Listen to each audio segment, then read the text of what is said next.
ఇటీవల కొడంగల్లో వికారాబాద్ జిల్లా కలెక్టర్ ప్రతీక్ జైన్ పై ప్రభుత్వం చేపట్టిన ఫార్మాసిటీ ప్రాజెక్టు భూసేకరణను వ్యతిరేకిస్తూ జరిగిన దాడిని తెలంగాణ ఐఏఎస్ అధికారుల సంఘం తీవ్రంగా ఖండించింది.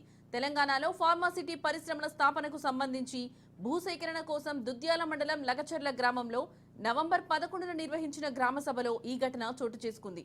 అధికారులపై గ్రామస్తులు దాడి చేయడంతో సమావేశం హింసాత్మకంగా మారింది. అధికార ప్రకటనలో తెలంగాణ ఐఏఎస్ అధికారుల సంఘం అధ్యక్షుడు శశాంక్ గోయల్, సెక్రటరీ జయేష్ రంజన్ ఇలాంటి హింసా ప్రభుత్వ అధికారులు తమ విధులను నిర్వర్తించకుండా అడ్డుకోబోమని హామీ ఇచ్చారు.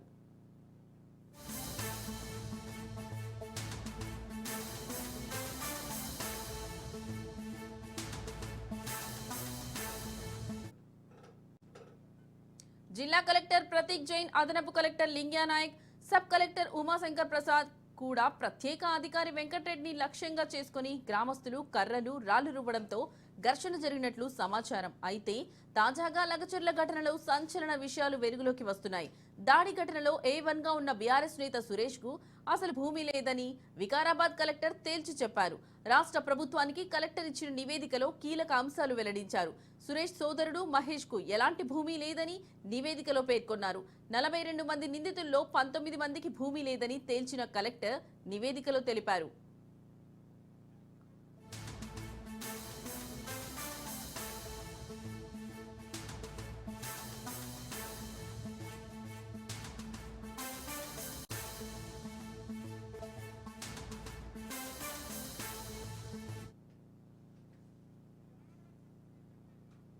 తాజాగా లగచర్ల ఘటనలో సంచలన విషయాలు వెలుగులోకి వస్తున్నాయి.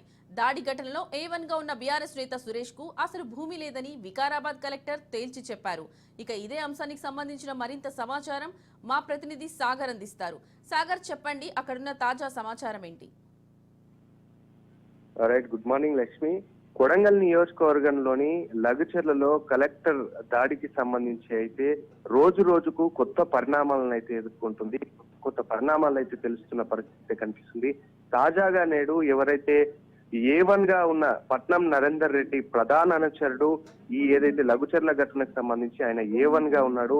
A1 గా ఉన్న సురేష్ కు సంబంధించి వాళ్ళ తమ్ముడిని మహేష్ తర్వాత మిగతా ముగ్గురిని అరెస్ట్ చేసిన తర్వాత మహేష్ ను విచారించగా మహేష్ కు సంబంధించి ఇటు సురేష్ కు సంబంధించి కూడా లఘుచర్లకు సంబంధించి ఆ బాధిత ఏవైతే 5 గ్రామాలు ఉన్నాయో 5 గ్రామాలకు సంబంధించి కూడా అక్కడ వాళ్ళకు ఎటువంటి భూమి లేదని కూడా పోలీసులు అయితే తేల్చి చెప్పిన పరిస్థితి కనిపిస్తుంది. వాళ్ళకి అక్కడ ఎటువంటి భూమి అనేది లేదు అని ఇప్పటికే పోలీసులు చెప్పిన పరిస్థితి. అంతేకాకుండా ఆ రోజు ఏదైతే ఘటన జరిగిన రోజైతే సురేష్ ప్రధానంగా ఈ ప్రేరేపించి గ్రామస్తులంతా కూడా ప్రేరేపించి వాళ్ళని దాడికి పాల్పడినట్లు చేసినట్లుగా కూడా ఒక నిర్ధారణకు వచ్చారు.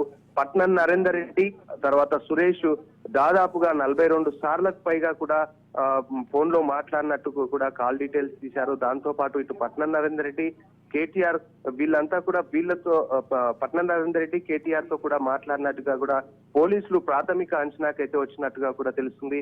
ఈ విషయంపై ఇప్పటికే పోలీసులు అయితే పట్నం నరేందర్ రెడ్డిని అరెస్ట్ చేశారు.